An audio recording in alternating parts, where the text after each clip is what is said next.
冊目は、四国遍路一人歩き同行二人、地図編です。歩き遍路の人はほぼ持っていると言っても良い、遍路地図です。各札所はもちろん、別格や番外令場、コンビニや遍路小屋なども記載されています。遍路道は赤線で引かれており、距離も記載されています。宿泊施設も、宿坊、民宿、ビジネスホテルなど、約650件掲載されています。宿泊施設は一覧表になっており、住所、電話番号、前後の札所との距離も記されています。特に札所との距離は計画を立てるのに大変便利です。この本だけで、全ての宿の予約をする人もいます。個人的に好きなのは縦断図です。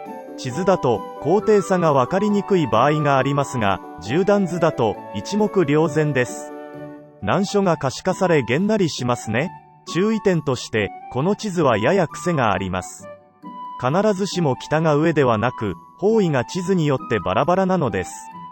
右から左に歩くことを想定して作られています。縮尺も地図によってバラバラです。最初、私はそれに気づかず歩いてて、今日はあんまり進まないなぁと感じたこともありました。縮尺のトラップに引っかかりました。また、この本は3年に1度程度のペースで更新されるのですが、そのため情報が古い場合があります。掲載されている宿であっても、コロナ禍で休業、廃業された宿はたくさんあります。事前確認が必要です。入手方法ですが、遍路道保存協力会のホームページなど、ネットで購入可能です。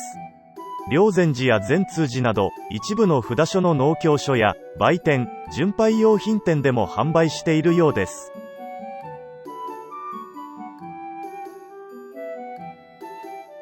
2冊目は、四国遍路一人歩き同行二人、解説編です。1冊目の地図編とセットになっている本です。地図編の地図番号や注釈番号も記載されており、連動しています。お遍路の基礎知識と参拝作法や歩き方に関するノウハウが解説してあり、初めての方は出発前に読んでおくとためになるかもしれません。さらに、番外令場や別格令場を含む238箇所の令場の解説が掲載されています。お遍路をする前に読んで、札所や令場の知識を蓄えるのに便利です。私の密かな目標として、いつの日か、掲載されている238箇所すべてを参拝したいと考えています。入手方法ですが、地図編と同様に、遍路道保存協力会のホームページなどで購入可能です。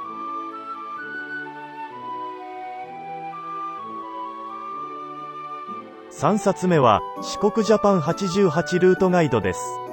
外国人の歩きを遍路さんは、ほぼ持っていると言っても良い、英語版の遍路地図です。1冊目の地図編を参考にした英語版となります。英語にて、札所、宿泊施設、コンビニ、などを掲載し、さらに使いやすさを追求し、構成されています。四国遍路を、広く世界的に、紹介することを目的としています。私が出会ったカナダ人お遍路さんは、この本に載っている般若心経を一生懸命に唱えていました。一冊目の地図編との違いは、英語である以外にもいくつかあります。B6 サイズであるため、コンパクトでポケットに入ります。地図がすべて上が北です。遍路道はもちろん赤線で引かれていますが、さらに古道や旧道、四国の道も多数線引きされています。宿の一覧表はありませんが、地図上に電話番号付きで載っています。地図のプロが作っているため、全体的にわかりやすく、見やすいと感じます。そのため、日本人であっても、特に2回目以降のお遍路経験者は、こちらを愛用している人も多くいます。縮尺は1冊目の地図編同様にバラバラです。また、この本も最新は7版で2020年2月出版なので、コロナ前です。最新の情報は事前に確認する必要があります。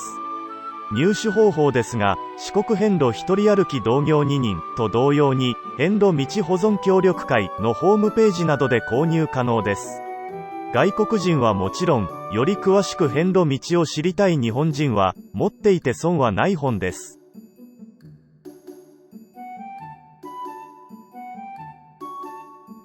4冊目は四国遍路です。著者が1998年から約2年の間、区切り打ちを遍路した経験をもとに書かれたエッセイです。元新聞記者なので、文章は整っていてまとまっており、読みやすいです。まだ歩きを遍路をしたことがない人が歩きたくなるような、また歩いた経験のある人が共感できるような内容が書かれています。人の優しさに触れ、美しい自然や時には厳しい自然を味わい、過去の自分、これからの自分と向き合う。お遍路を通じてゆっくりと成長していく。私のお遍路経験も同じで共感できました。結願の宿、八十久保の宿泊ノートには感情移入してしまい、自然と涙が出てきました。20年以上前のお遍路なので、宿がなくなっていたり、ルートが変わっていたりと、今と少し違うところもありますが、基本的な部分は変わっていないのだなと感じました。お遍路は、年齢、性別、職業、宗派、学業成績、国籍不問の万人に門戸を開いている場所です。それが強く感じられる本だと思います。国道志向ではなく山道志向には激しく同意です。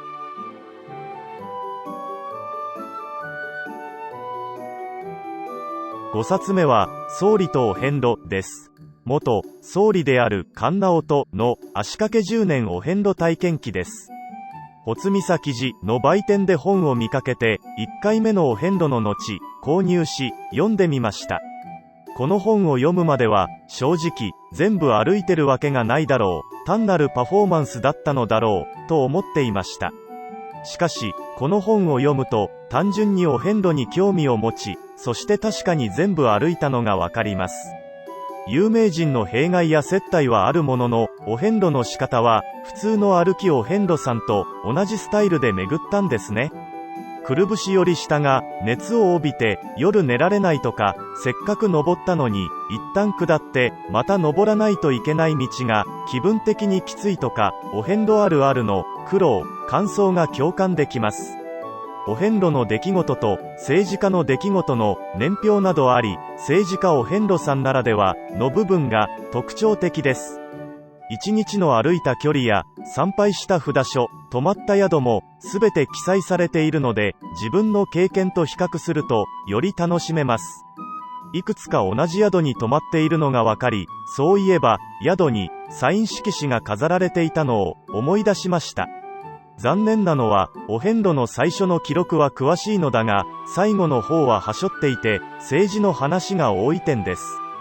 お遍路自体はパフォーマンスではないのは分かりましたが、この本に限っては政治家らしいアピールが多いです。